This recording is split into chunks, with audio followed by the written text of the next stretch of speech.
This session is brought to you by Organican Pty Ltd. Organican is a registered company that sells and distributes organic foods. For ordering from Organican, go to www.organicanwealth.com. Organican, inspiring wealth. Okay,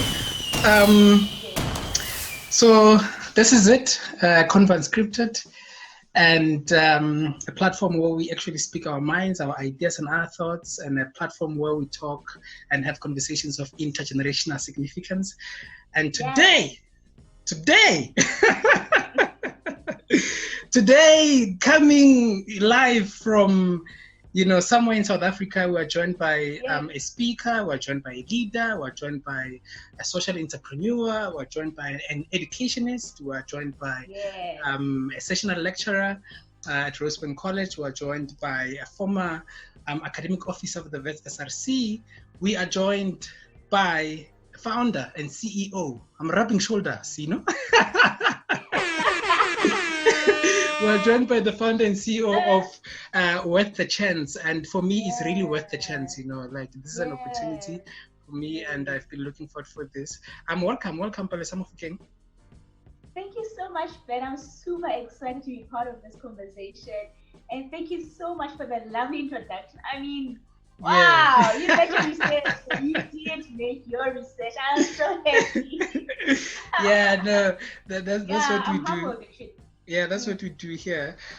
Just before I forget, congratulations on being listed amongst the top 100, South African shining stars. Like, that's what I'm saying. That today I'm rubbing shoulders. Today I'm receiving, Literally.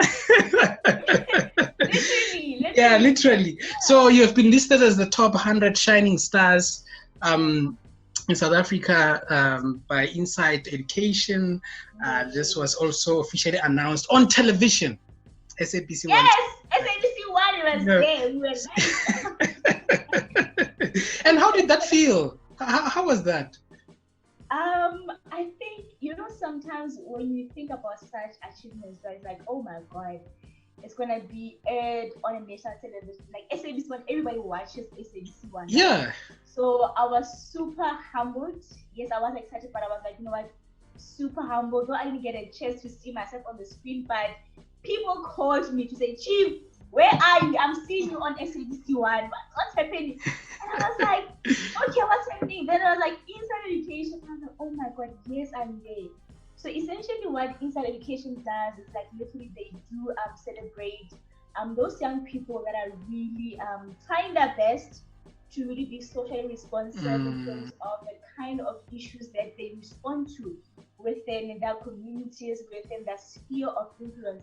So for me to be really listed and be part of that group was, for me, it's very important. It was humbling because it's COVID-19 times, right? And nobody will think about nominating anybody because we're thinking about saving their lives, we're thinking about flattening the curve, we're thinking about lockdown, basically. And for someone to just take their phone and just nominate and actually to be also be part of the list was a very important thing to say. At least somebody in South Africa really sees that you're something and therefore you are listed inside that part of the list for 2020. So I'm very much humbled and I'm very much excited about the whole thing because it was a tough one, as I heard. I think there were about 800 nominees or something like that. Yeah. If my research is very correct. Yeah. To be part of the top 100 within the politics and governance category, it really meant a lot because again, in that very same category, I was the only female part. So for me, it's like, I think when I looked at that list and I was like, I'm the only female, I was like, for the coming years, let it be more females in the category because I feel like there's a lot of women in the space that are equally doing a lot. And they should be, and I think they should be recognized for their work as well because if I can just name a few, there's quite a lot. So I really wish that, next year I won't be the only one because I don't want the only title to be not just for me, but for each and every woman who is actually doing the work and each and every leader that is actually doing the work within the space in which they find themselves, and particularly in politics, because that's where also our voices can be heard as young people. No, it was dope and very inspiring for some of us to actually watch, and it's actually a big thing because when I was looking at when I was looking at the eligibility, the eligibility, and actually one of the top criteria, as you have mentioned, was that actually this must be a person who's actually creating impact in their communities and even South Africa in general. So just to be in that list, I think it says, it says a lot. It does say a lot. So you were actually selected in the category of politics and governance. Your lover, I assume, based. Yes. And you just said something now about politics and governance, and the way I view everything, I just have this way of viewing things in a very much, I don't know if it's normal or not, but I feel like everything is so much interconnected, for example, if you take politics and governance is connected somehow to, for example, the economy. Sometimes we hear people talking about, no, if the political climate is like this, foreign direct investment, investors will be chased away and everything like that. So it just, and I feel like governance and politics have so much direct influence actually on the economy and how the economy goes and everything like that. Do you think that the role of governance is really that taken serious by the leaders who are in governance and also by the general public?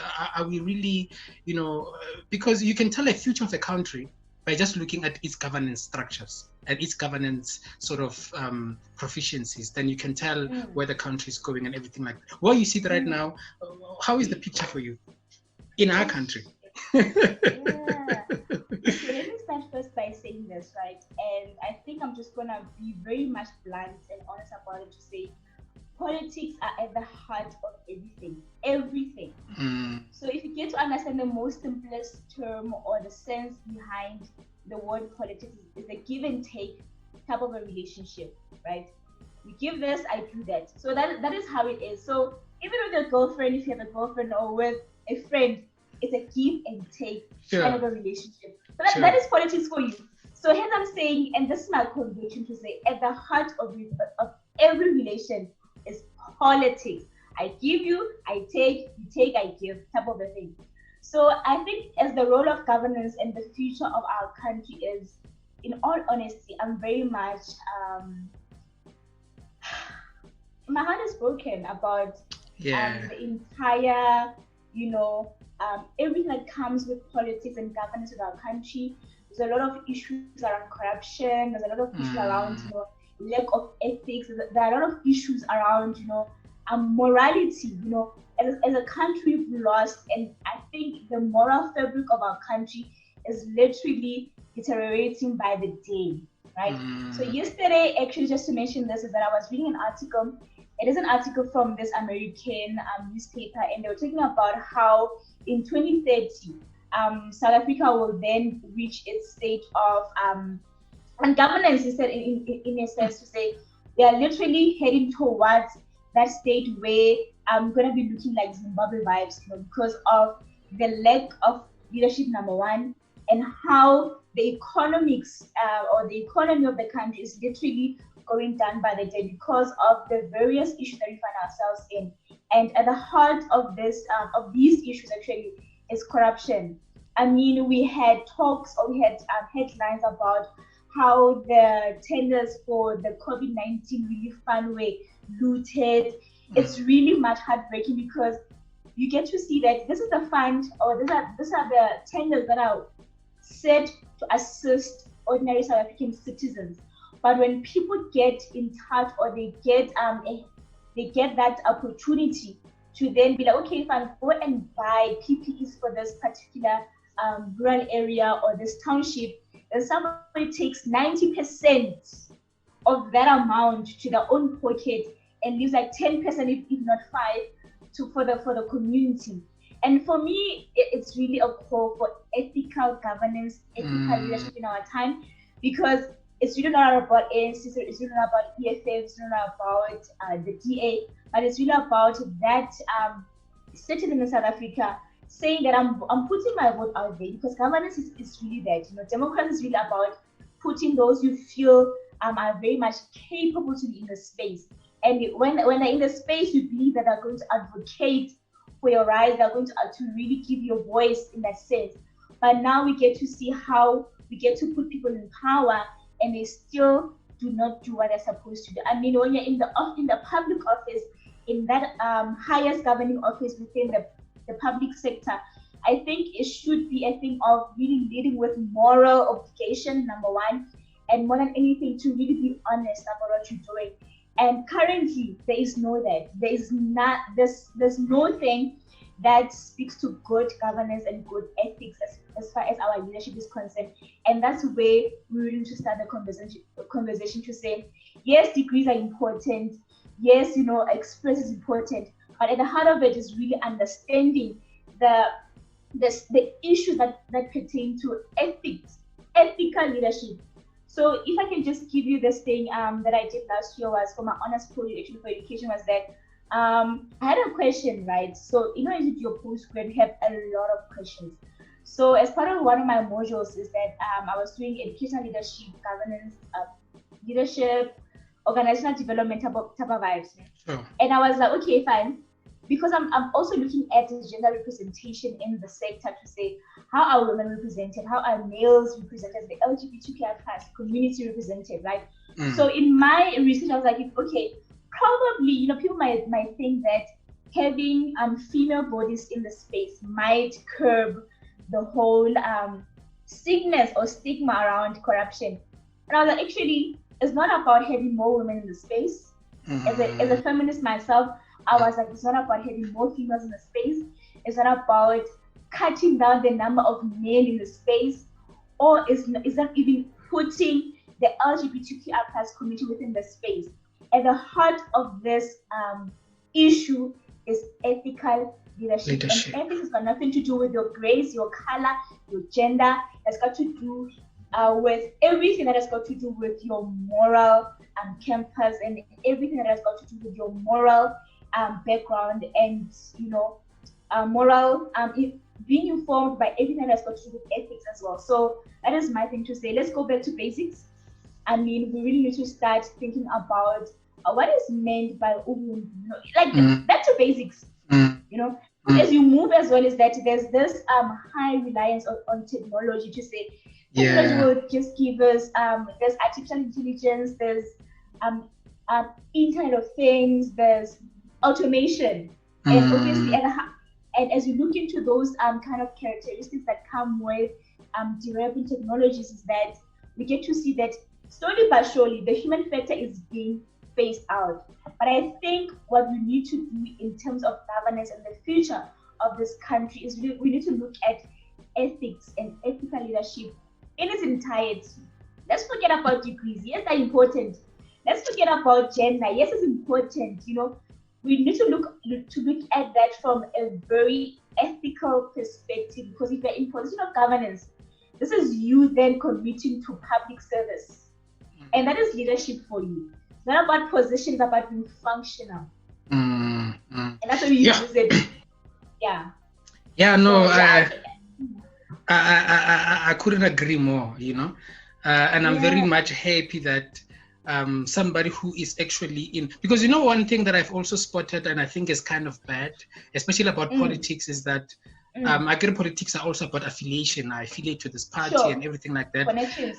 And there is also this denial, like if you affiliate to this party and this party is doing something wrong, you're a member of that party, there is this denialism of actually saying, no, this is wrong, even though we can all see that actually this is wrong. So I think that we need to get to that space whereby we are able to say things and we're able to say, but no, this is wrong, because if we fail to actually talk, and even people who are actually in governance, in politics, if they keep quiet because they're in the driving ship, then it's going to be a problem. So another thing, from picking from what actually you have said, and it worries me. Like it really worries me. It's really a concern because what you said right now paints us in a very bad trajectory. But then you ask yourself, like, what will happen? Because another thing that I think we have created here, especially in politics and in governance, is that we have created precedents. And we have created cultures and subcultures that are now becoming more fashionable and are now becoming normalized. And now my biggest head and sadness is when I see young leaders getting indoctrinated into those subcultures and everything like that. Because if you look at the young leaders committing such kind of things, in your mind you're thinking, this might be my minister in 5 to 10 years. And then they are subscribing to this. So what are we actually building and everything like that? So how do we start preparing young people, you know, for ethical leadership, for compassionate leadership, for for us to actually get to a point whereby we can be very confident and everything, because young people are the future. And we need to think about this from a futuristic point of view, to say we are not maybe in a good space that we would like us to be right now, but how do we prepare for that? And just before you dive in, you know, in the country and everything like that, especially in governance and politics, you always have these documents, these policy documents, like you had from the time of Mbeki, you had this RDP, Reconstruction Development Program, you had the GAIR as well, and then you had Vision 2060, 2030 from African Union, you name them and everything like that. But then, like, are we really checking up on those? That's why I'm saying that what are we doing now, right, to prepare for that? We can't talk about Vision 2060. What are we doing now in preparation for that? And this is to speak from leadership, from governance, from politics and everything like that. So just to revert back to my question, to say, how can we prepare young people to actually ascend to where actually we want to go? That's a very good question. Because this is at the heart of preparing for the future. Right. So, and you've mentioned right to say there are good policies in place. Like, if we can look at the Constitution of South Africa, it's very good. It's inclusive. If we can look at the various policies that speak to youth empowerment, that speak to economic empowerment, they are very good. And like, you know what? Yeah, our country is doing very, very well in relation to other African countries and, you know, other developing countries as well. However, my thing is, it's very important that as we think about, you know, preparing the young ones or the current youth for, you know, for their very own leadership journeys, that number one is mentorship, right? And this doesn't have to be creating a program in that regard. It can be Palesa having 2 or more other people that are looking up to her, and these are the people that Palesa is looking at and just guiding on a day-to-day basis. And with these people, Palesa has been honest about what she's doing. Palesa has been very open with what she's doing, and she's assisting in terms of giving her journey to these young people that are following her.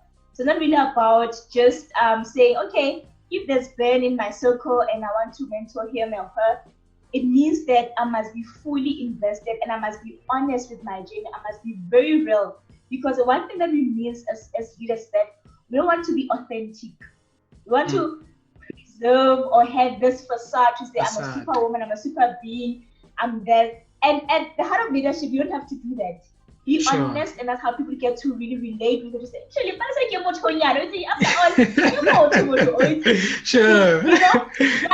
relate with you. So number one for me is mentorship. Just get 1 or 2 people you can really talk to on a daily basis, or just weekly, whatever the time is. And so, you know what? Yes, I might be affiliating with this party or with this industry, but with me at the heart of it is to be the leaders. I mean, if you have that forward thinking in terms of what you want to see yourself. I mean, for me, I'd really love it when I see people that have really gone through the road with me, just doing it for themselves, not really replicating me, but learning from me in the process, while, you know, infusing their very own individuality as a within that part. So number that is mentorship, right? Number 2, you spoke about policies, right? And I think as far as policies are concerned, that's my second option to say. The policies must speak strategically purposefully and intentionally to young people. You know? So if they're not relevant to us and they're very good, to say, hey, Mara, that policy can be good, but is it relevant to South African youth? And again, as you think about South African youth, is it relevant to the child who's living in the township? Sure. Is it relevant to that child who's living in the rural areas of South Africa? Is it relevant to that child who is affluent, who's coming from an affluent family? You know, so there's that divide as well that you must think about to say, yes, there is the rural area, the townships, and the affluent sectors of our South African context. Does that policy or those policies speak to those different kinds of people or youth that we find ourselves to have in South Africa? Again, if a policy that doesn't speak to me, I'm gonna follow it because I'm like, then, so you're gonna do this without me, but it is for me. Sure. The other part is in this policy making bodies, it's very important that you don't have just professors and your lecturers and those academics or politicians. Get 5 or 10 young people to really speak. Yeah. And young people that come from different sectors as well to speak about the challenges that come within that particular sector. Say, Palesa was coming from rural Limpopo, is facing this. Therefore, the generic difficulties that face young people within Limpopo region, these are the ones. So as you do your policies, they must be informed by those current material conditions. So the first is mentorship. The second part is really sticking and having policies that speak to current problems so that we have current solutions in that regard. And the other part is, as you think about this policy must also be accompanied by programs, right? Sure. It's very good that you have policies that are just there and like, okay, number 1, we're going to do this. Number 2, we're going to do that. Are they really coming to effect? Yeah. Because what we also have is that there are these strategic bodies, your NYDA, your everything else that comes with youth development and youth empowerment activities. But do we have as much programs that are going to then not just only inform but capacitate the youth? Because there's a difference now to say you can give me information, but if you're not going to capacitate me to really develop me to really be able to then assimilate and apply what you're teaching me, it's not a void. And hence we have worth the chance. With me, I was like, what? There's this idea that I have, and this is for post-matric students and those who just graduated, to say, I might have finished my matric. However, there's a company or a business that does not see me as suitable because of the lack of experience, because you are too much into you have so much content but less experience, right? Sure. So that happens when you are from, post-matric, like after grade 12, you don't have that experience. And even after graduation, you don't have that experience as the companies or the corporate or any other organization is looking for. So my thing was, I really need to look at somebody, whether young or old, post-matric, post-graduation, and be like, you know what, you are worth the chance. Just because of what you have, the fire that is in you, the wellness that is in you, the edges that you have, I'm looking at you and be like, you know what, you're worth the chance. And this is what I always do when I get to the schools and speak to matriculants and everybody else, to say, you know what, yes, people are coming to speak to you, but how many have really looked at Ben and be like, Ben, you know what, you might not have the experience, not the degree, but your fire, your passion just gives me that hope to say you are worth giving the chance to just come and work within my organization, and then you're able to move from that point to point B. Because what other thing that we are not really experiencing or really looking into is that post-matric, there are opportunities, but they're not as communicated as they should be. So as you think about programs that are going to capacitate young people, that they must be very intentional. Don't just give me a program because you're funded by government. No. It must leave me with tools, the skills that I can use post you leaving the space. So gone are the days where you're just gonna have programs where you're just gonna give people information. It's not enough. Capacitate me, ensure that I have skills to that effect.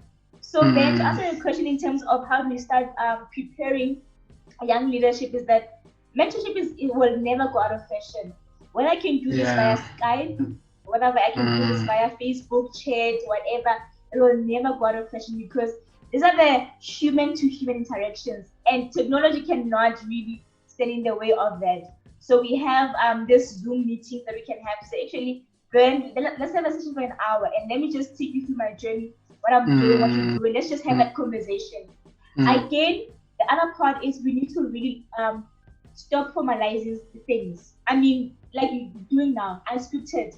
We didn't have a script for this, and this is very good, right? So even with mentorship, let's not have the scripts. Like, why not? Why should we have like okay, when we start the meeting, the program, agenda? Let it be real. Let it be authentic.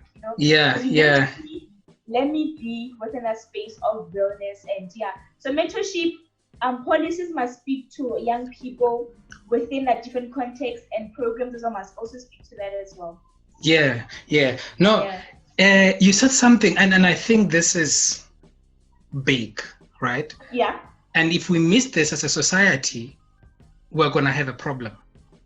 What you actually just spoke about is mutual inclusivity. Okay. Yes, I didn't remember. I remember mutual exclusivity.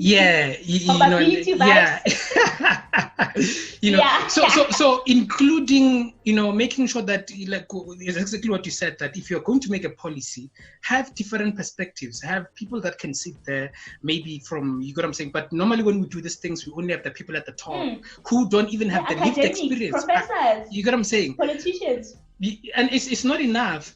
And that's why I think also when you look into issues of transformation and why the economy is the way it is, I mean, look at the clicks ad, that caused controversies and everything like that. I mean, like, if I wonder, I just saw it, I was just like, are there black people in that, were there black people actually that were working on that agency or on that ad and everything like that? Because if they were, then how come? You get what I'm saying? So sometimes when we say we want to transform, maybe the economy, include, and everything, it's all about, you cannot have corporates who make laws, but then you only have a certain, group of people with a certain lived experience in the helm of those organizations. And that's why it's everywhere, even in universities. You guys have been in the SRC, the struggles and everything like that.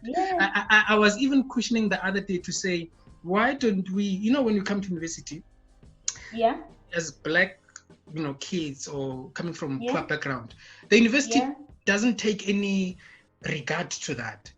All of a sudden you must code, all of a sudden you must type an essay on Word for 350 words, and you're still new to Google, you're still new to this and everything like that. But it's mainly because maybe the people taking decisions in those levels, they themselves, they don't have this lived experiences. So if they don't have, to them maybe it's not really a problem. It's they just assume that, oh, you're a first year, you must know how to type, you must have a computer, you must know how to use Excel and everything, of which most of us meet those things at varsity and we struggle. And then after that we become surprised why the failing rate is only a certain group of people. Exclusions is a certain group of people. We become surprised why depression, suicides is a certain group of people. So inclusivity. You said it quite well. So